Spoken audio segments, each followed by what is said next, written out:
There are songs like जय हो and माँ तुझे सलाम sung and composed by A.R. Rahman जो हमारे अंदर एक अलग तरह का एनवायरनमेंट क्रिएट कर देते हैं और जिनको सुनकर आई थिंक काफी लोगों को गूज बम्प्स भी आते होंगे। और फिर आते हैं ultra legendary pro max songs like Coca Cola 2 and chocolate जिनको सुनकर दिमाग में बस एक ही बात आती है, ये तो टट्टी है।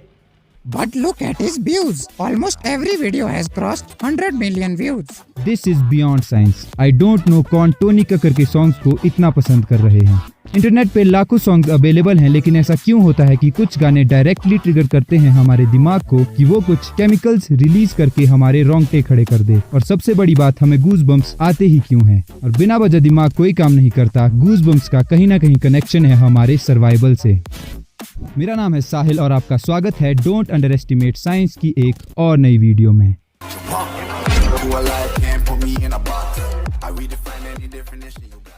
गूज बम्प्स के कॉन्सेप्ट को अच्छे से समझने के लिए हमें करना होगा टाइम ट्रेवल और वक्त में जाना होगा पीछे, जब इंसान जंगल में मंगल किया करते थे। शायद उस वक्त इंसान कपड़े नहीं पहनते थे और उनके बाल सोनम कपूर के पिताजी की तरह लंबे हुआ करते थे और इन लंबे बालों की वजह से ही गूज बम्प्स हमारे पूर्वजों के सर्वाइवल में उनकी हेल्प करते थे। But how? Goose bumps generally उस वक्त आते हैं जब बहुत ठंड होती है या फिर जब हमारी फट के चार हो जाती है, यानी हम बहुत डर जाते हैं।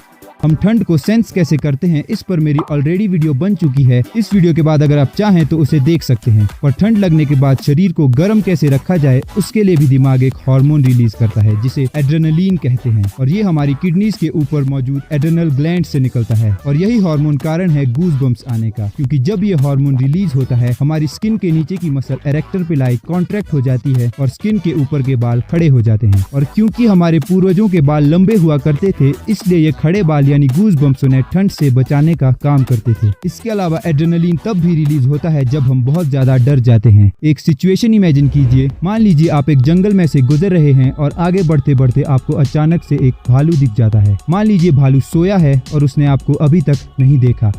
एक बात आप नोटिस कर पा रहे होंगे कि इस तरह की सिचुएशन में आप बहुत ज्यादा अवेयर होंगे, और अगर भालू खड़ा भी हो जाता है आप पूरी जी जान लगा देंगे वहां से भागने में, और शायद उतना तेज भागेंगे जितना आप अपनी नॉर्मल लाइफ में कभी नहीं भाग पाते। ऐसा इसलिए होता है क्योंकि इस तरह की डरावनी सिचुएशंस में भी दिमाग एड्रेनलिन रिलीज करता है और हमारे रोंगटे खड़े कर देता है और हमें तैयार करता है कि इधर हम वहां से पूरी जान लगाकर भाग जाएं या फिर उस सिचुएशन का सामना करें। इसलिए इसे फाइट और फ्लाइट हार्मोन भी कहा जाता है। लंबे बाल होने की वजह से ऐसी सिचुएशंस में भी हमसे ज्यादा फायदा हमारे पूर्वजों को होता था, क्योंकि जब भी ऐसी सिचुएशन आती तो हमारे पूर्वजों के एड्रेनलिन रश की वजह से उन्हें गूज बम्प्स आते और उनके लंबे बाल जब खड़े हो जाते थे वे थोड़े बड़े और खतरनाक दिखने लगते थे, और शायद इस वजह से कई बार सामने वाला जानवर ही उनसे डर के भाग जाता था। और आपने अपने आसपास बिल्लियों को भी देखा होगा, जब उनके सामने कोई कुत्ता आ जाता है डर के मारे उनके बाल खड़े हो जाते हैं और वे थोड़ी बड़ी और खतरनाक दिखने लगती हैं। तो गूज बम्प्स हमारे पूर्वजों के लंबे बाल होने की वजह से उनके सर्वाइवल में काफी मदद किया करते थे। और क्योंकि अब हमारे शरीर के बाल ज्यादा लंबे नहीं होते हैं तो अब गूज बम्प्स का फायदा सिर्फ अनिल कपूर ही उठा सकते हैं।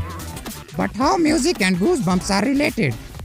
एक स्टडी में पाया गया है कि सिर्फ 50% लोगों को ही म्यूजिक सुनने से गूज बम्प्स आते हैं, और अगर आप भी इन 50% में शामिल हैं तो आपको अपने आप को लकी मानना चाहिए, क्योंकि ऐसे लोग बाकी लोगों से ज्यादा क्रिएटिव और क्यूरियस होते हैं। म्यूजिक और किसी भी एस्थेटिक की वजह से गूज बम्प्स आने के इस फिनोमिनन को फ्रीसॉन कहते हैं, और फ्रीसॉन को ह्यूमन नेचर की एक बहुत बड़ी मिस्ट्री माना जाता है, क्योंकि साइंटिस्ट के पास अभी तक इसका एग्जैक्ट आंसर नहीं है कि आखिर कैसे म्यूजिक ट्रिगर करता है हमारे फाइट और फ्लाइट हार्मोन को।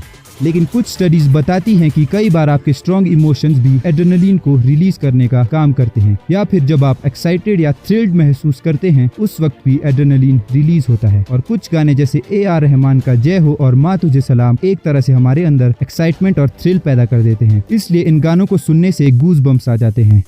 और मैं इन गानों का एग्जाम्पल इसलिए दे रहा हूँ क्योंकि जब मैं इन गानों को सुनता हूँ मेरी पीठ में करंट सा दौड़ने लगता है और मैं गूज बम्प्स को फील कर सकता हूँ। और क्योंकि सबका म्यूजिक का टेस्ट अलग होता है तो जरूरी नहीं कि आपको भी इन्हीं गानों से गूज बम्प्स आए। आपको किन गानों को सुनकर गूज बम्प्स आते हैं आप नीचे कमेंट सेक्शन में जरूर लिखें। और मुझे नहीं लगता कि टोनी कक्कर के सॉन्ग से कोई इमोशनली कनेक्ट या फिर एक्साइटमेंट फील कर सकता है। Tony Kakkar is a good lyricist and composer, but I don't think he is a good singer.